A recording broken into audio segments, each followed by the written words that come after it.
I still remember the morning the truck stopped in front of my house. My son stepped out first, followed by his wife, and within minutes, strangers were walking through my living room carrying away my refrigerator, my television, even the things that held the last memories of the life I once built. I stood in the doorway of my own home, feeling like a guest in a place that used to belong to me. That was the moment I realized something far more painful than losing appliances. I had lost the place I once held in my own child's heart. But what happened after that day changed my life forever. Before we dive into today's story, take a moment to share where you're watching from. We love seeing how our stories bring people together from every corner of the world. Your thoughts and comments are what make this community so special, and we're truly grateful to have you here. If you haven't already, don't forget to hit that subscribe button and turn on notifications so you never miss a new story filled with drama, resilience, and unexpected twists. Now, settle in, get comfortable, and maybe grab your favorite drink because this is a tale you won't want to miss. Let's get started. My name is Margaret Collins, and I am 72 years old. I live in a small wooden house that sits quietly near the edge of Lake Traverse in Traverse City, Michigan. From my front porch, I can see the water stretch across the horizon, calm and silver in the morning light. The house is old now, older than many of the people who live in this neighborhood, but every corner of it holds a memory. My late husband, Robert Collins, built most of it with his own hands more than 40 years ago. When the wind moves through the trees, the walls creak softly, and sometimes I imagine the house remembering the same life I remember. Robert and I were young when we moved here. We had dreams that were simple and honest. He worked long hours repairing boats along the marina, and I stayed home with our son, Daniel. Our life was never rich in money, but it was full of laughter and ordinary happiness. Summer evenings were spent watching the sun sink into the lake, while Daniel chased fireflies in the yard. Everything changed one autumn morning when Daniel was 15 years old. Robert collapsed in the driveway while carrying a toolbox from the garage. The doctors later told me it was a massive heart attack. By the time the ambulance arrived, it was already too late. I remember standing in the hospital hallway feeling as though the entire world had suddenly tilted out of place. I was barely in my early 30s, a widow with a teenage son singing in a future that had become frighteningly uncertain. That night, I sat beside Daniel on the old living room couch Robert had built himself. My son tried to be brave, but I could see the fear in his eyes. I made a promise to myself that evening, a quiet vow I never spoke aloud. No matter how difficult life became, Daniel would have opportunities that Robert and I never had. To keep that promise, I took a job at the town bakery. For the next 30 years, my mornings began before sunrise. I would wake at 4 o'clock while the streets were still dark and silent, pull on a coat, and walk the 3 blocks to the bakery. The smell of yeast and flour filled the air before dawn as I kneaded dough and slid trays of bread into hot ovens. My hands grew rough from years of work, and some winters my fingers cracked from the cold, but every paycheck meant Daniel could move one step closer to a better future. When Daniel was accepted into a university in Chicago to study finance, I knew the cost would be far beyond what I had saved. The hardest decision I ever made was selling Robert's old classic car. He loved that car, and for years it had rested quietly in our garage like a piece of our history. Letting it go felt like saying goodbye to another part of my husband. But Daniel's future mattered more. Years passed quickly after that. Daniel studied hard, and I worked longer hours. On the day of his graduation, I traveled to Chicago and sat among hundreds of families in a large auditorium. When my son walked across the stage and received his diploma, I felt a pride so deep it nearly brought me to tears. After the ceremony, he hugged me and quietly thanked me for everything I had done.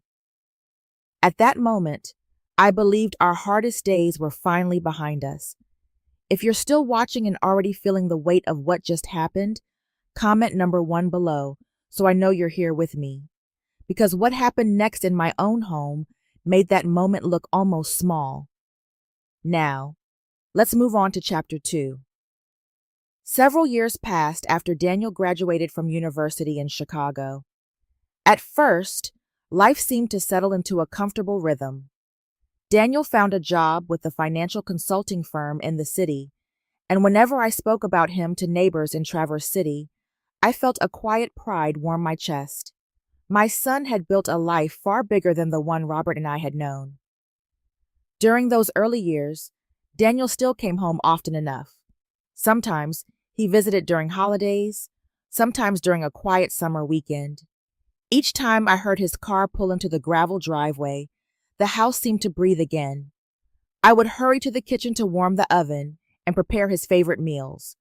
Daniel had always loved simple food, the kind that filled a home with familiar smells: roasted chicken, warm bread, apple pie cooling by the window. Those visits reminded me of the boy who once ran across this yard chasing fireflies. We talked about his work, his apartment in Chicago, and the busy streets he now walked every day.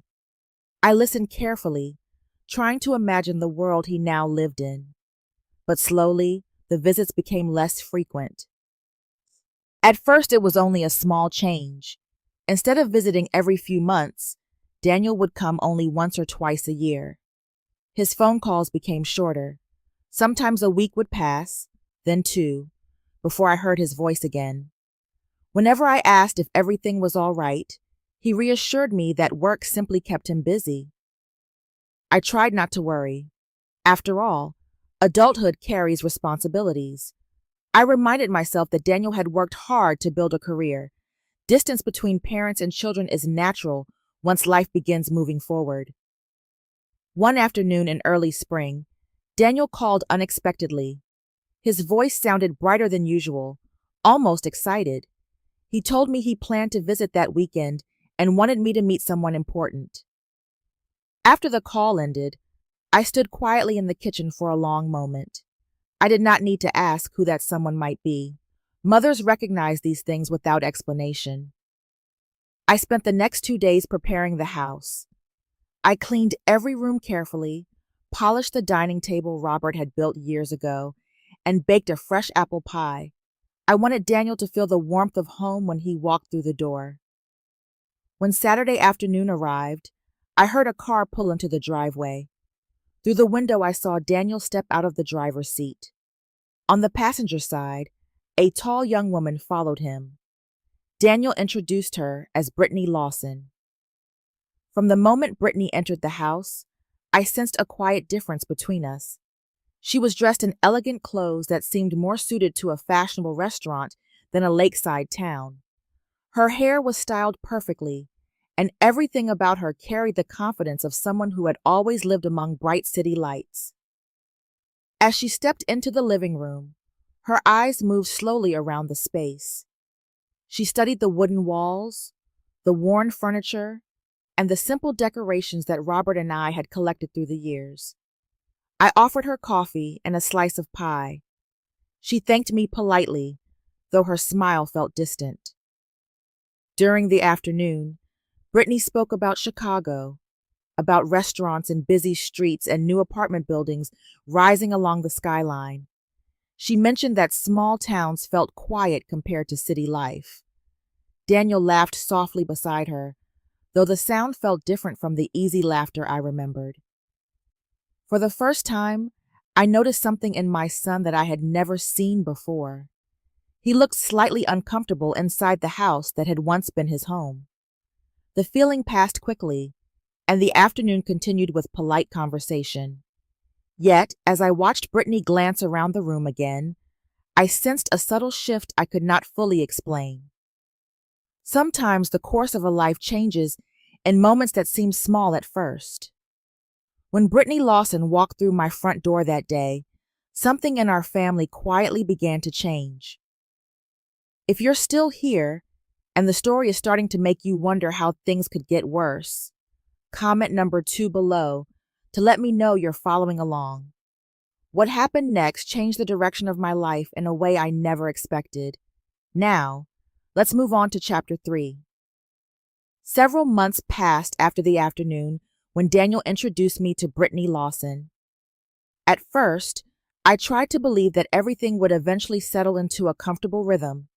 New relationships always require time, and I told myself that perhaps Brittany simply needed time to understand our quiet way of life in Traverse City.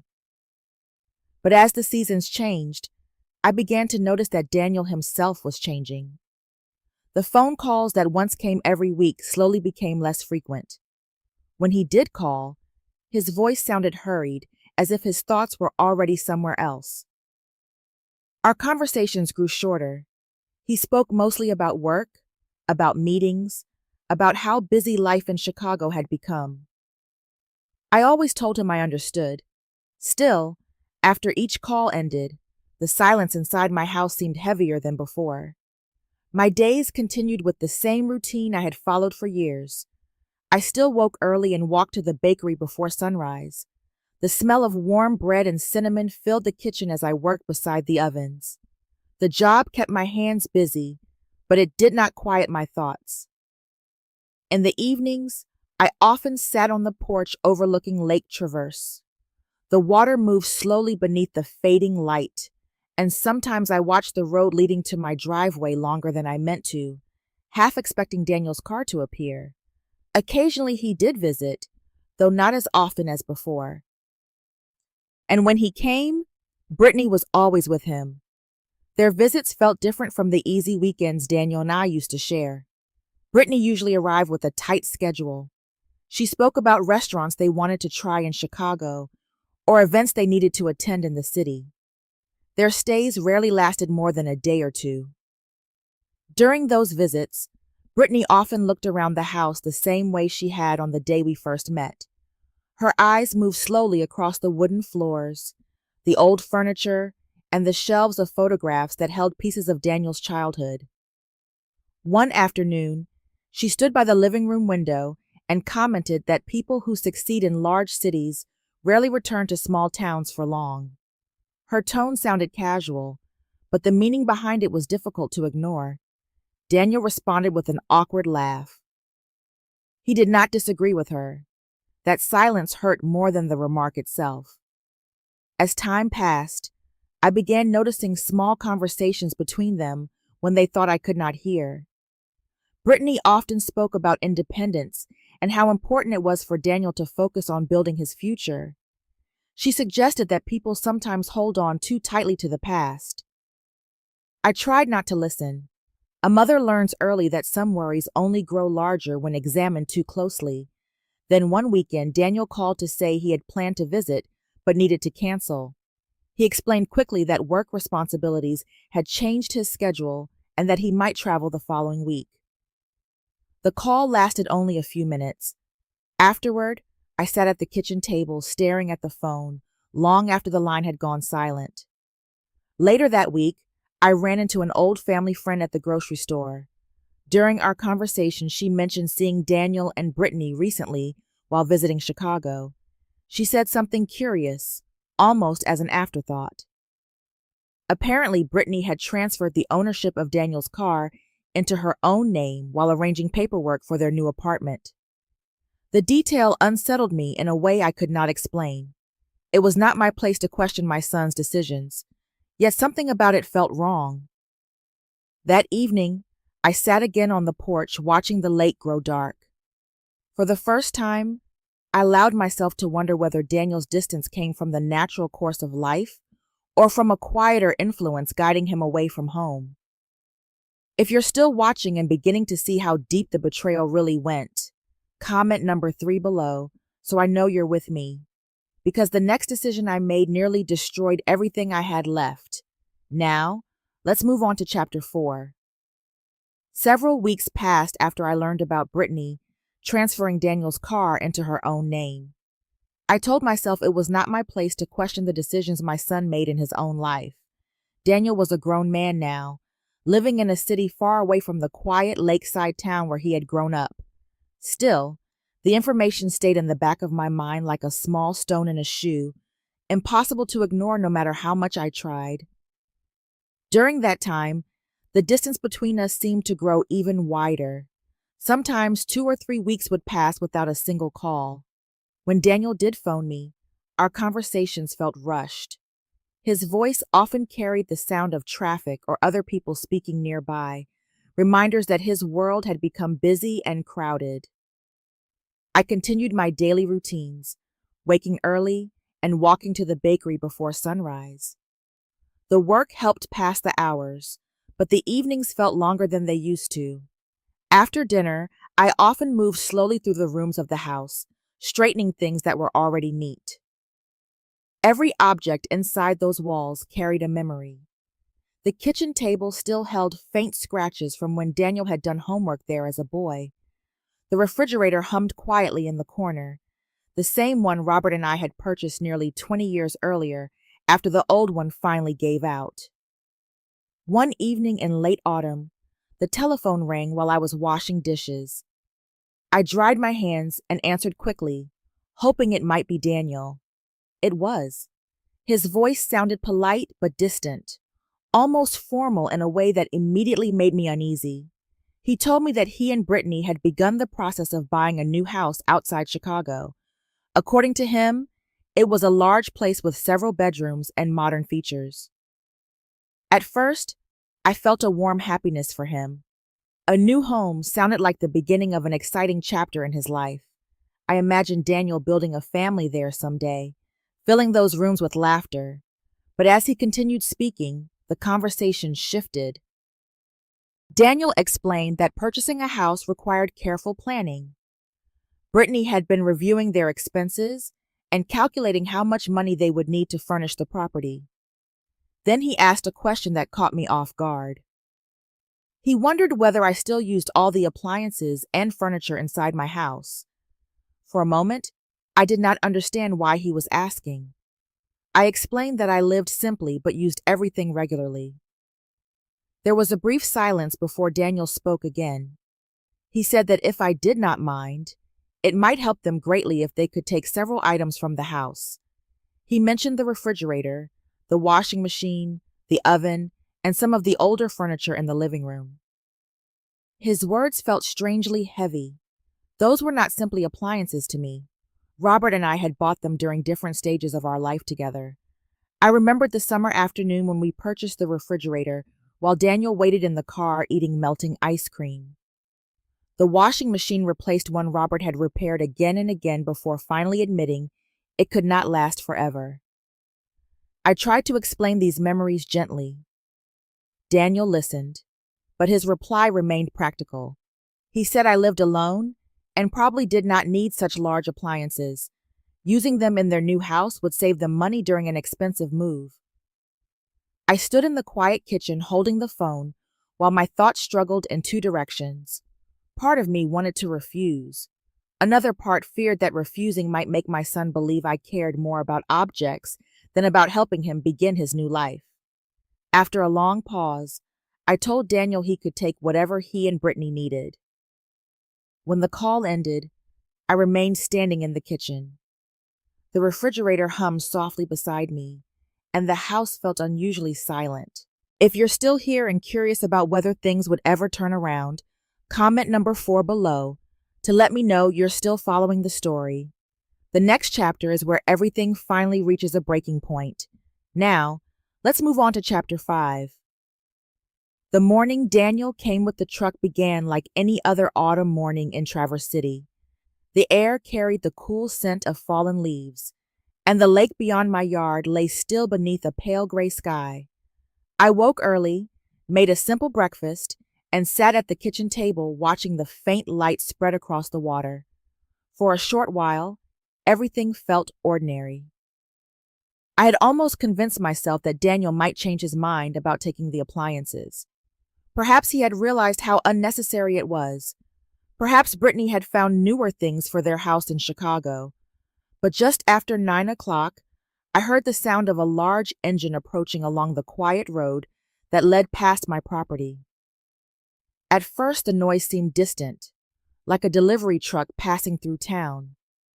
The sound grew louder, rumbling across the gravel until it stopped directly outside my house.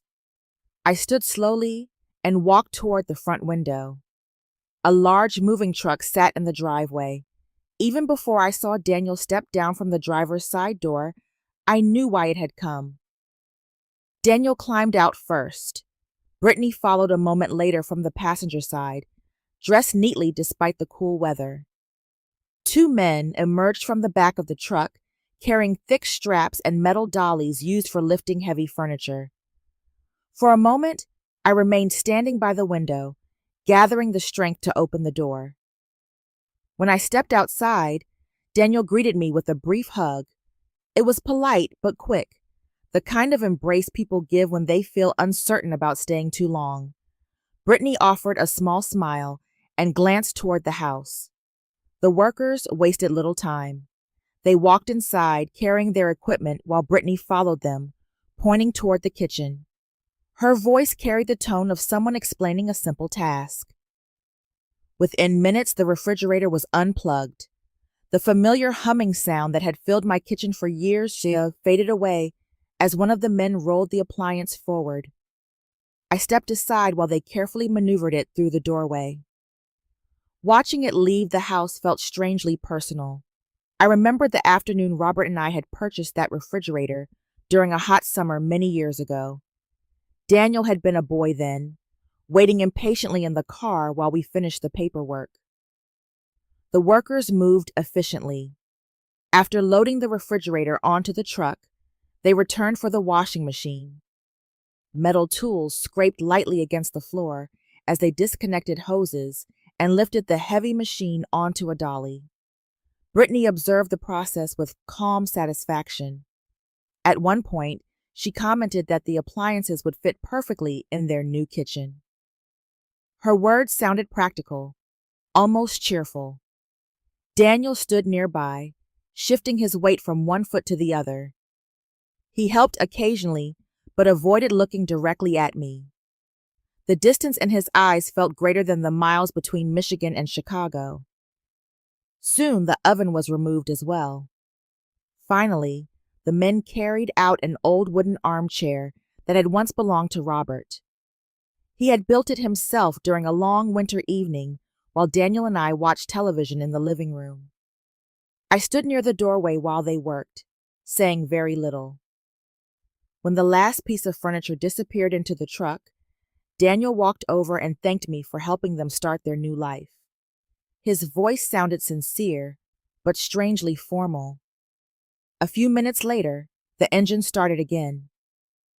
I watched from the porch as the truck slowly pulled away down the quiet road. When the sound finally faded, I stepped back inside the house. The kitchen looked unfamiliar without the refrigerator and oven. For the first time in many years, my home felt empty. After the truck disappeared down the quiet road, the silence around my house felt heavier than anything I had ever experienced before. I stood in the doorway for several minutes, staring at the empty driveway as if the vehicle might suddenly return. Of course it did not. Eventually, the cool autumn air pushed me back inside. The moment I stepped into the kitchen, the difference struck me immediately. Without the refrigerator humming in the corner, the room felt strangely hollow. The space where it had stood for nearly 2 decades looked pale and exposed against the wooden floor. I walked slowly across the kitchen, touching the counter as if to steady myself. The oven was gone as well, leaving a dark square against the wall where it had once been connected. For years, that oven had warmed the room during winter evenings, while I baked bread or prepared dinner. Now the wall looked unfinished, like part of the house had been quietly erased. I moved from room to room, noticing each absence. The laundry area felt empty without the washing machine. In the living room, the space beside the window looked unusually wide now that Robert's wooden armchair was gone. That chair had once been his favorite place to sit after work, reading the newspaper while Daniel played on the floor nearby. Seeing that empty spot hurt more than I expected. During the next few days, the practical difficulties of losing those appliances slowly became clear. Without a refrigerator, I could not store food the way I once had. Each morning, I walked to the small market near the marina and bought only what I needed for that day. Preparing meals also became complicated. Without the oven, I relied on simple foods that required little cooking. Sometimes I sat at the kitchen table with a small plate of bread and soup, staring at the blank wall where the oven had been. The house felt different now, not only because of the missing appliances, but because of what their absence represented. Daniel did not call during those days. Each evening I found myself glancing at the telephone, wondering if he might want to check whether everything had gone smoothly after the move. The calls never came. Instead, the quiet hours gave my thoughts too much time to wander. I began remembering the years when Daniel was young, when the house was full of noise and ordinary chaos. Back then, I never imagined a day would come when the rooms would feel so empty. One afternoon, I decided to clean the storage closet Robert had once used for tools and paperwork.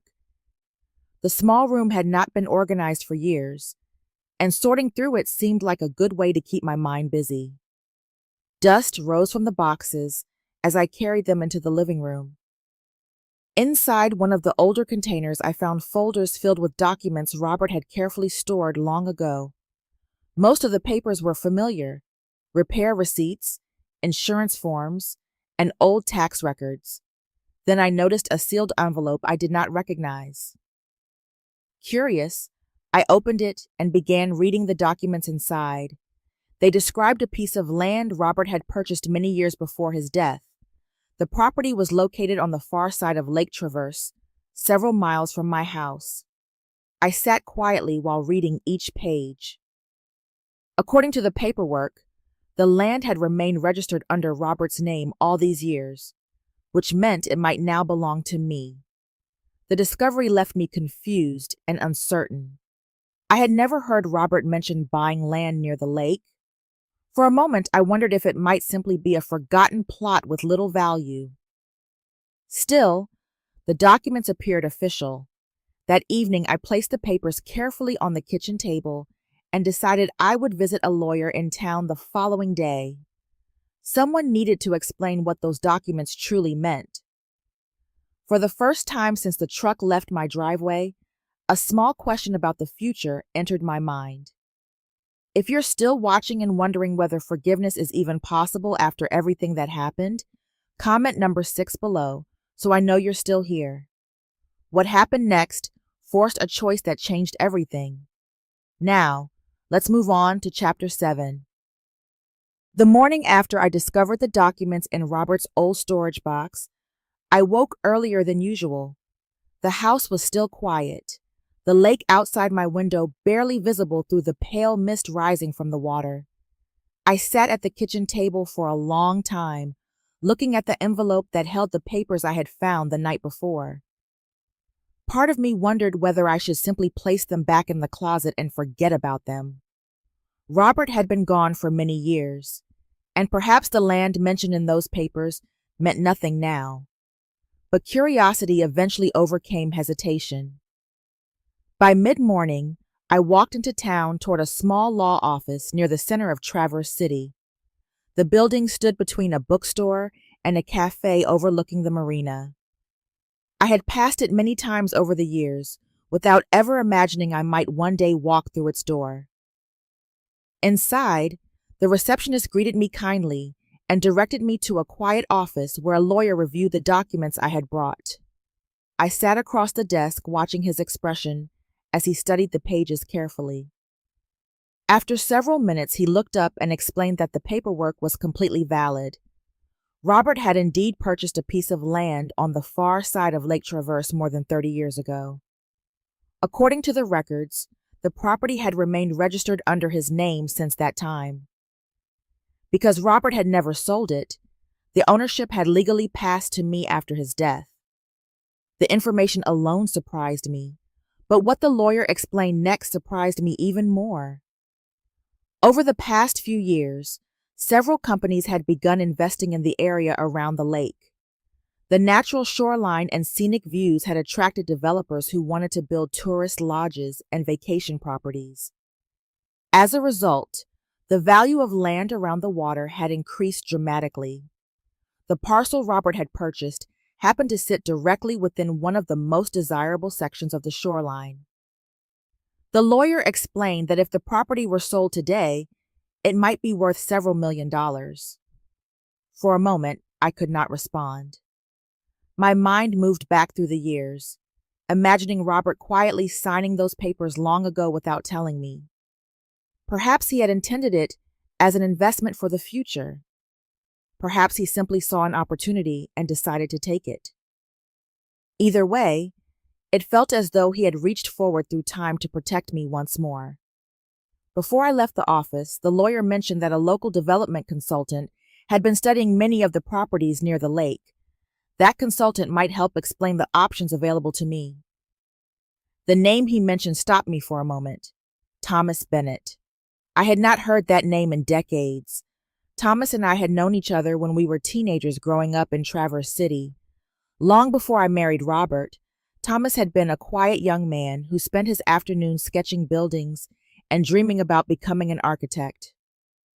Later that afternoon, I met him at a small cafe near the marina.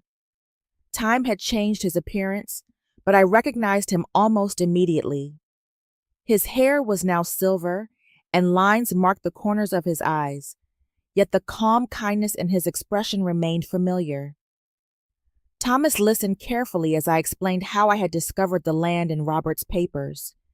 He examined the documents with interest and confirmed what the lawyer had already told me. The location of the property made it extremely valuable. More important than the land itself was the way Thomas spoke to me.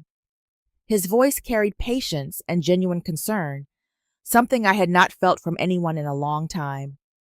When our conversation ended, I walked slowly home along the edge of the lake.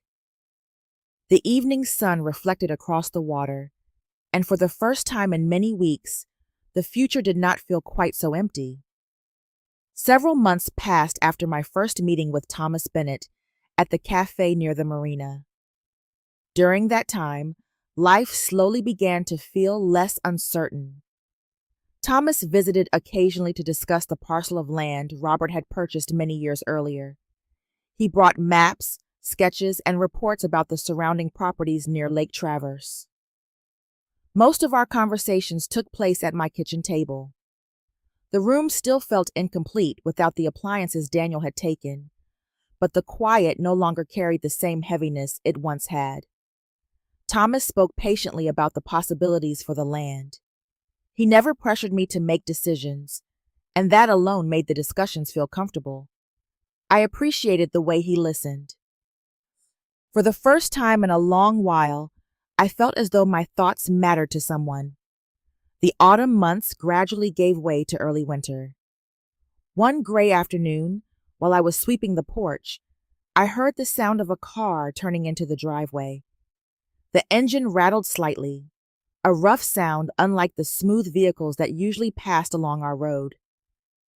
When I looked up, I saw an older sedan stop near the front of the house. The driver's door opened slowly. Daniel stepped out. For a moment, I simply stood there, surprised by the sudden appearance of my son. I had not seen him since the morning he arrived with the moving truck months earlier. He looked different now. His shoulders slumped slightly, and his clothes were wrinkled as though he had been traveling for a long time. The confident posture I remembered from his earlier visits had disappeared. I opened the door and invited him inside. Daniel walked through the house quietly, glancing around the living room and kitchen. His eyes lingered briefly on the empty spaces where the refrigerator and oven had once stood. Neither of us mentioned it. We sat at the kitchen table, the same table where he had once done his homework as a boy. For several seconds, Daniel looked down at his hands before finally beginning to speak. Life in Chicago had changed quickly after his last visit. According to him, Brittany had grown distant not long after they moved into their new house. She began spending more time away from home and eventually revealed that she had developed a relationship with a wealthy executive connected to Daniel's company. Within a short period of time, she left. When she disappeared, she took most of the money from their joint accounts. As if that were not enough, the financial consulting firm where Daniel worked collapsed after a series of failed investments. Many employees lost their positions, including Daniel. He finished telling the story with a quiet exhaustion that filled the room. Listening to him stirred a complicated mixture of emotions inside me. Despite the months of silence and the painful memory of the moving truck, he was still my son. Seeing him defeated hurt in a way I could not easily explain. After a long pause, Daniel said he had nowhere else to go. He hoped he might stay with me for a while until he could rebuild his life. Then he mentioned something that made the conversation even heavier. Someone in town had told him about the land Robert purchased years ago near the far side of the lake. Daniel said he had heard the property might now be worth several $1,000,000. He suggested that selling it could solve many of the financial problems he faced. I sat quietly, looking across the table at the man who had once been the little boy chasing fireflies in our yard. For the first time in my life, I realized that the choice I made next would shape the rest of my future. If you're still here and waiting to see how this story finally ends, comment number 8 below to let me know you're still with me, because the ending of this journey is not what anyone expected. Now, let's move on to the final part of the story.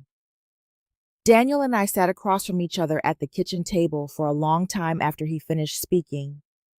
The afternoon light came through the window and stretched across the wooden floor, touching the empty corner where the refrigerator had once stood. The quiet between us felt heavier than any argument. I studied my son carefully. His face looked older than I remembered, and the confident expression he once carried had been replaced by uncertainty. Seeing him that way stirred memories that moved through my mind one after another. I remembered the boy who used to run through the backyard chasing fireflies. I remembered the long nights when I worked at the bakery before sunrise so he could have a better life. I also remembered the morning when he stood in my driveway beside that large truck and allowed strangers to remove the appliances from my home. Both versions of Daniel existed in front of me now. He finished explaining his situation quietly. Brittany had left with another man and taken most of the money from their accounts. Shortly afterward, his company collapsed, leaving him without a job. Everything he had built in Chicago seemed to disappear within a matter of weeks. When he spoke about the land near Lake Traverse, his voice carried a hopeful urgency. He believed selling the property could solve many of his financial problems. I listened without interrupting. For many years, I had responded to every difficulty in Daniel's life by finding a way to help him. It was the natural instinct of a mother who had spent decades protecting her child. But something inside me had changed. I thought about the months after the truck left my driveway, about the quiet evenings when I sat alone in this house, wondering whether my sacrifices had been forgotten. I thought about Robert and the quiet way he had always tried to secure our future. When I finally spoke, my voice remained calm. I told Daniel that I forgave him for the past. Holding anger toward my own son would only poison the years we still had ahead of us. But forgiveness did not mean returning to the same pattern that had defined our lives for so long. The land Robert purchased would not be sold. Instead, I explained the conversations I had been having with Thomas Bennett. The property near the lake offered possibilities that meant far more than money. Together, we were exploring plans for a peaceful retreat where older women who had been abandoned or left alone could find safety and support. The idea came from my own experience of loneliness. Daniel listened quietly while I explained. Then I told him something else. I cared about him deeply, and he would always remain my son. He was welcome to visit whenever he wished, but allowing him to move back into this house would not truly help him rebuild his life. Thomas had already offered to introduce him to people working on development projects around the lake. Those connections could lead to temporary work and a chance to begin again on his own. For several minutes, Daniel said nothing. Eventually, he nodded slowly. Later that afternoon, he walked to his car and drove away down the same road where the moving truck had once disappeared. I watched until the vehicle became a small shape against the trees. Standing on the porch, I realized something I had never fully understood before. For the first time in many years, my future belonged to me. 2 years have passed since the afternoon Daniel sat across from me at the kitchen table asking for help. When I think back to that day now, it feels like a moment that quietly divided my life into 2 separate chapters. The years before it were filled with sacrifice and quiet endurance. The years after it became something entirely different. Much of my time now is spent near the stretch of land Robert purchased long ago on the far side of Lake Traverse. For decades, that property existed only as a forgotten entry in an old folder, a small secret Robert never had the chance to explain. Today, it has become something far more meaningful.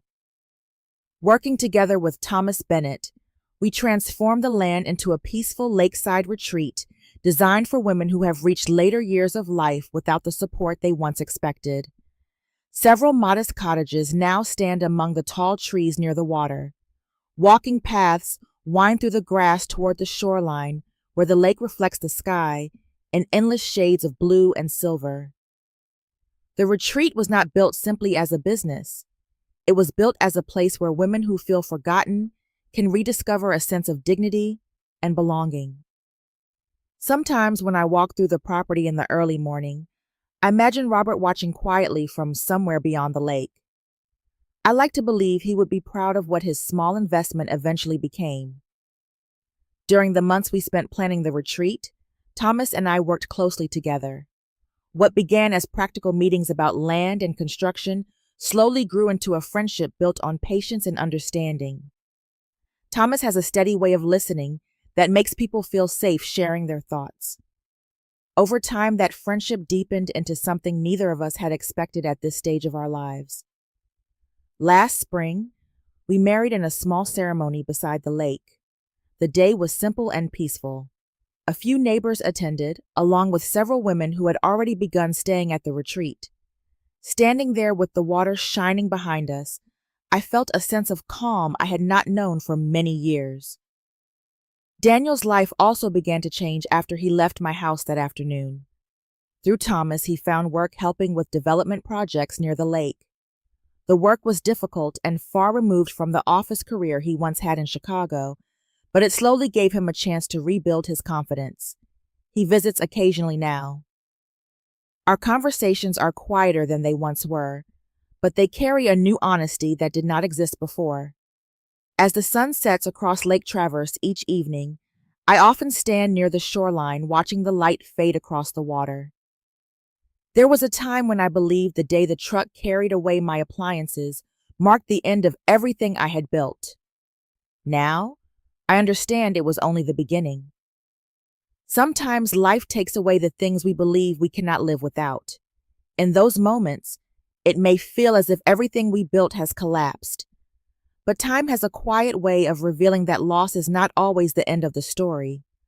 Often, it is the moment when we begin to see our own strength more clearly.